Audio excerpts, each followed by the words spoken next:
বিসমিল্লাহির রহমানির রহিম।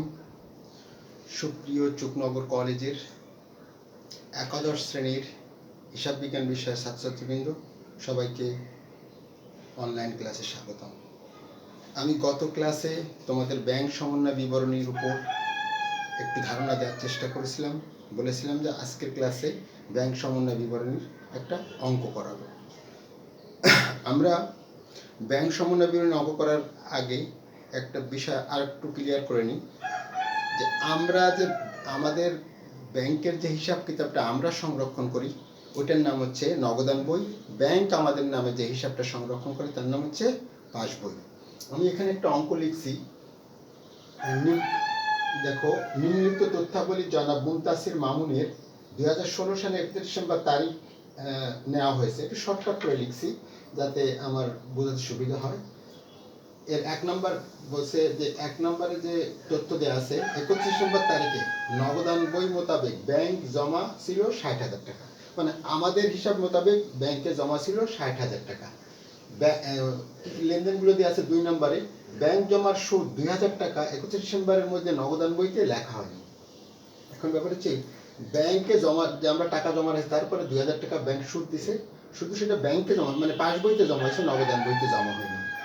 ব্যাংক করতে ধার্যকৃত চার্জ 500 টাকা নগদান বইতে লেখা হয়নি। ব্যাংক আমাদের অ্যাকাউন্টের থেকে 500 টাকা কেটে নিয়ে গেছে, সেটা আমরা নগদান বইতে লিপিবদ্ধ করি না।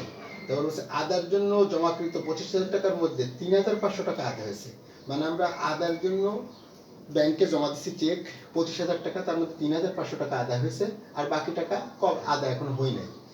5 তারিখে 5 নম্বর বিনিয়োগের সুদ 18,000 টাকা ব্যাংক কর্তৃক আদায় যা নগদানভুক্ত হয়নি। মানে আমাদের বিনিয়োগ করা ছিল তার সুদ সরাসরি আমার ব্যাংক অ্যাকাউন্টে জমা হয়েছে, 18,000 টাকা তার নগদান বইতে লেখা হয়নি।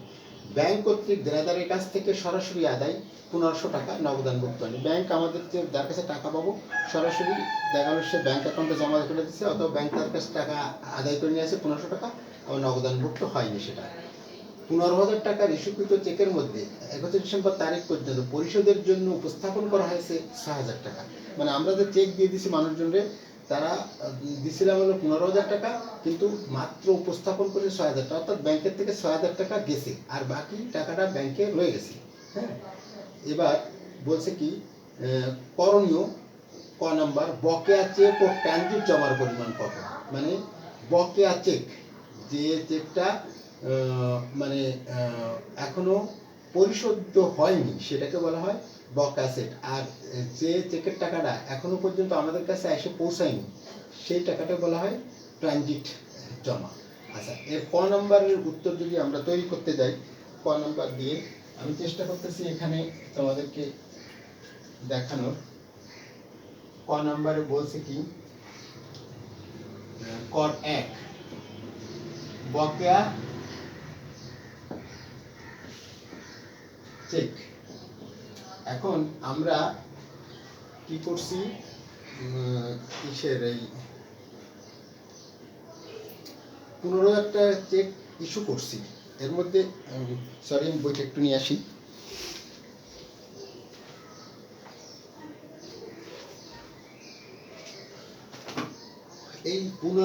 এই যে কটা লেনদেন আছে এর মধ্যে আমরা 15,000 টাকা চেক ইস্যু করছি, এর মধ্যে নিয়ে গেছে হচ্ছে 6,000 টাকা, তাহলে আরো 9,000 টাকা বকেয়া রয়েছে, তাই না? এই টাকাটা আমাদেরকে পরিশোধ করতে হবে। তাহলে বকেয়া চেক করতে যাইবে, তাহলে লিখতে হবে ইস্যুকৃত চেক করতে যাইবে 15,000 টাকা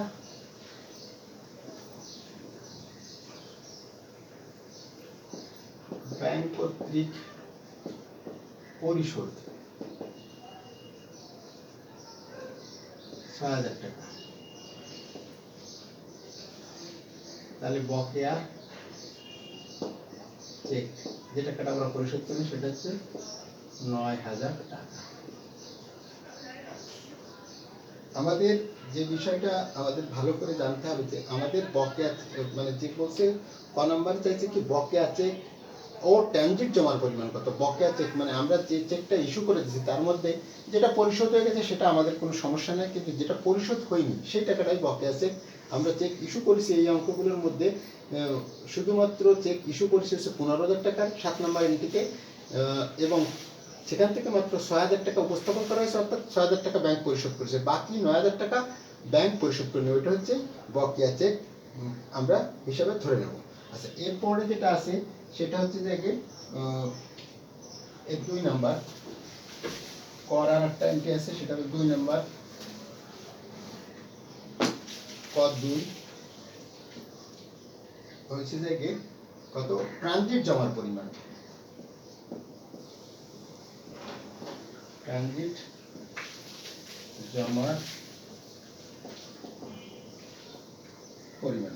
ট্রানজিট জমার পরিমাণ আমরা এখানে দেখো, এই যে আদায়ের জন্য আমরা 4 নম্বরে আদায়ের জন্য জমাকৃত 25,000 টাকার মধ্যে 3,500 টাকা আদায় হয়েছে।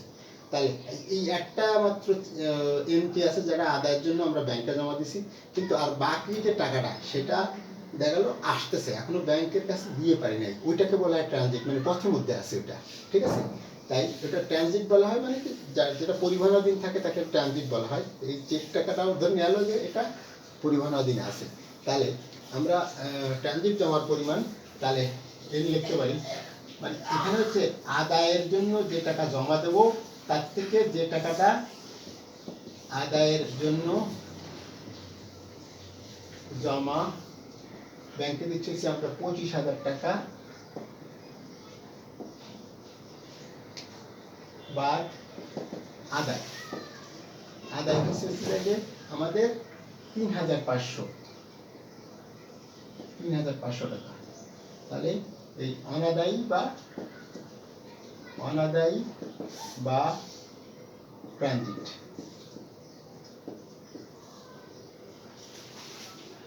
তাহলে 21,500 টাকা। তাহলে ক নম্বর ওইটাই এক, সাধারণত পরীক্ষায় দুটো থাকবে না একসাথে, হয় এই ট্রানজিটটা জমার পরিমাণ অথবা বকেয়া চেকের পরিমাণ, এই দুটোর একটা দেয়া থাকবে। তাহলে তোমাকে এই হচ্ছে দেখে আমার ট্রানজিট জমার পরিমাণ আমরা বের করলাম। এরপরে নেক্সট যে বিষয়টা খ নাম্বার, আমরা খ নাম্বারটা একটু আলোচনা করি। খ নাম্বার বলছে কি 2, 3, 5 ও 6 নম্বর লেনদেনে জাবেদা। আমি যেহেতু জায়গা ঘর কাটার অত সুযোগ সুবিধা নেই, তাহলে আমরা 2 তারিখে জাবেদাটা একটু করি। 2 তারিখে বলছে কি ব্যাংক জমার সুদ 2,000 টাকা, নগদান বইতে লেখা হয়নি। তাহলে আমরা লিখলে কি লিখবো, আমার ব্যাংকে টাকার পরিমাণ বাড়বে। তাহলে এখানে লিখতে হবে ব্যাংক হিসাব ডেবিট, আর হচ্ছে দেখে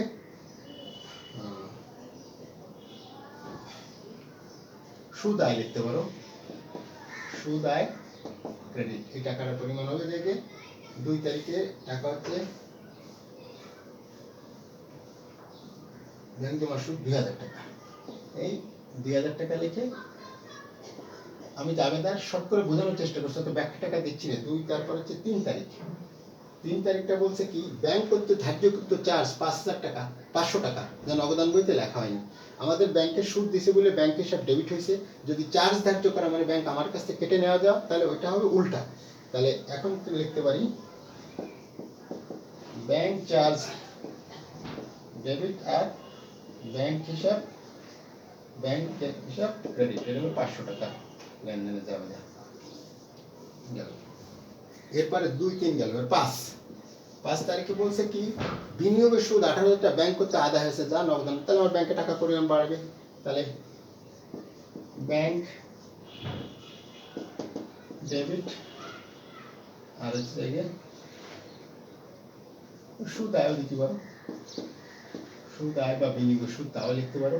এটা হলো 18,000 টাকা ব্যাংক আমার বিনিয়োগের সুদ আদায় করে দিছে। তারপর 5 তারিখে 6 তারিখে এবার 6 নাম্বার লেনদেনে ব্যাংক কর্তৃক দেনাদারের কাছ থেকে সরাসরি আদায় 1500 টাকা, তাহলে আমার ব্যাংকের টাকার পরিমাণ বাড়ছে।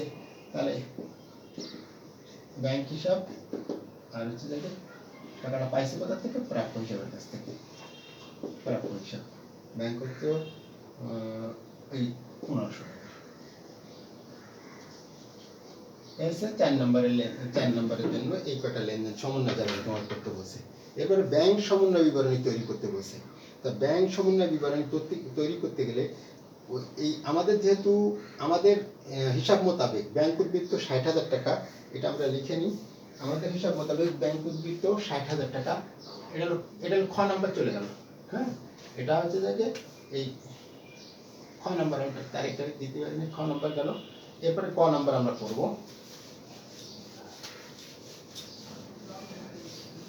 ব্যাংক সমন্বয় বিবরণী তৈরি করতে বলছি। তাহলে ক দিয়ে ব্যাংক সমন্বয় কিন্তু তুমি লেখো, শর্ট করে লিখতেছি আমি, নগদান বই মোতাবেক ব্যাংক জমা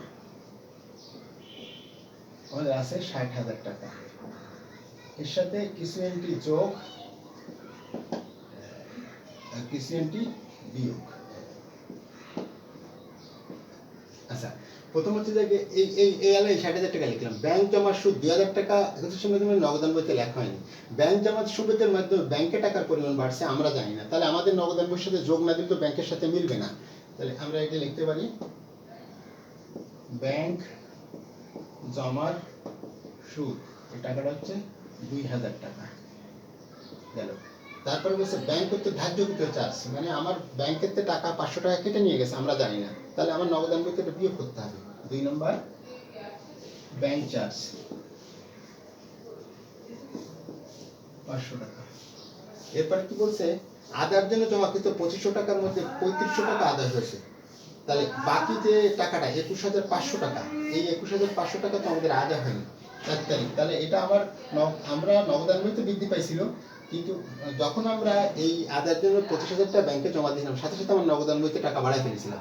কিন্তু যদি সম্পূর্ণ টাকা আদায় হয়ে যেত তাহলে আমাদের কোনো সমস্যা ছিল না। আদায় হয়েছে মাত্র ৩,৫০০, অর্থাৎ ২১,৫০০ টাকা এখনো আদায় হয়নি। তাহলে ওই টাকাটা তো ব্যাংকে নেই আমার। তাহলে এই টাকাটা যদি আমার নগদান বইতে বিয়োগ না করে দিই তাহলে তো মেলবে না। তাহলে লিখতে হবে, আদায়ের জন্য জমাকৃত যা আদায় হয়নি, একসাথে লিখে দিলাম ২১,৫০০। কেন ২১,৫০০ লিখে দিলাম? এই দুটো বিয়োগফল। বিনিয়োগ সুদ ৮,০০০ টাকা ব্যাংক কর্তৃক আদায় করেছে, তাহলে ব্যাংকে টাকার পরিমাণ বাড়ছে, নগদের সাথে বাড়াই দেবো আমরা, তাহলে নগদের সাথে মিলবে না। এটা বিনিয়োগ সুদ ৫ তারিখে, হলো বিনিয়োগের সুদ ১৮,০০০ টাকা। তারপরে ব্যাংক কর্তৃক দেনাদের কাছ থেকে আদায় করছে কত টাকা? ৬ তারিখে, ৬ নম্বরে দেনাদের কাছ থেকে স্পেশালি আদায় করেছে, দেনাদার থেকে আদায় করছে ১৫০০ টাকা। এটাও আমাদের নগদান বইতে লেখা হয়নি, তাই নগদের সাথে যোগ হবে। আর ১৫০০ টাকা ইস্যুকৃত চেকের মধ্যে ৩১ ডিসেম্বর তারিখ পর্যন্ত পরিশোধের জন্য উপস্থাপন করা হয়েছে ৬,০০০ টাকা। আমরা যখন ১৫,০০০ টাকা চেক ইস্যু করে দিয়েছিলাম, তাহলে আমরা নগদান বইতে সাথে সাথে ১৫,০০০ টাকা বিয়োগ করে দিয়েছিলাম, কিন্তু ব্যাংকের থেকে নিচে মাত্র ৬,০০০ টাকা, অর্থাৎ বাকি যে ৯,০০০ টাকা, ওই ৯,০০০ টাকা তো ব্যাংকে বেশি হয়ে গেছে। তাহলে ওই টাকাটা এখন নগদের সাথে যোগ না করলে ব্যাংকের সাথে তো মিলবে না। তাহলে ৭ তারিখে লিখতে হবে, ইস্যুকৃত কিন্তু অনুপস্থাপিত চেক।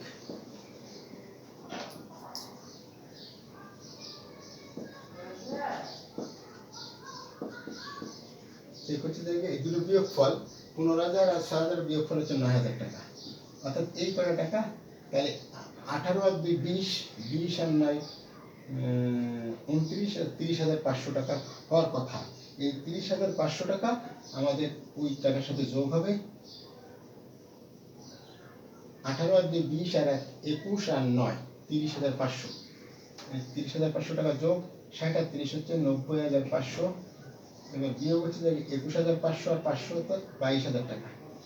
২২,০০০ টাকা যদি আমরা বিয়োগ করি, তাহলে বিয়োগফল হচ্ছে ৫০০, আর হচ্ছে ২ আর কত ১০ হয়, ৮ আর থেকে ১, ২ আর ১ ৩, ৩ আর ৬ ৬৮,০০০। এটা হলো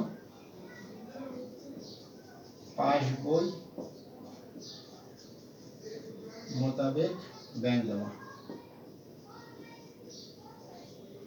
এই যে পাস বই মোতাবেক ব্যাংক জমা ৬৮,৫০০ টাকা, অর্থাৎ আমাদের হিসাব কিতাব মোতাবেক আমরা দেখাচ্ছি, উত্তর দেখাচ্ছি ৬০,০০০ টাকা আমার ব্যাংকে জমা আছে, কিন্তু এই ব্যাংক সমন্বয় বিবরণী এই যে যোগ বিয়োগ করে দেখলাম যে ব্যাংকে আমাদের জমা আছে ৬৮,৫০০, এবং এটাই রিয়াল জমা। আমার ব্যাংকে যে ৬৮,৫০০ জমা আছে, এখন যেহেতু ব্যবস্থাপনা কর্তৃপক্ষ, তুমি বললা কি যে নগদান বই মোতাবেক মানে আমাদের নগদান বইতে আছে 60,000 ব্যাংকে জমা, আর ব্যাংক বললো 68,500, এ তো ব্যবস্থাপনা কর্তৃপক্ষ মালিক কর্তৃপক্ষ মেনে নেবে না। সেই জন্য আমাদের এই ব্যাংক সমন্বয় বিবরণী বা ব্যাংক রিকনসিলিয়েশন স্টেটমেন্ট তৈরি করতে হয়। সুপ্রিয় শিক্ষার্থীবৃন্দ, তোমরা এই বিষয়ে ব্যাংক সমন্বয় বিবরণী, এই যে যোগ আর বিয়োগ কিভাবে কি করতে হয় সূত্রগুলো একটু পড়বা, ভিতরে সব কিছু পড়লে নেক্সট ক্লাসে আমি তোমাদেরকে আরও বিস্তারিতভাবে আরও দু একটা অঙ্ক করালে বুঝতে পারবা। সবাইকে আজকের অনলাইন ক্লাসে উপস্থিত থাকার জন্য ধন্যবাদ জানিয়ে আজকের মতো শেষ করছি। আল্লাহ হাফেজ।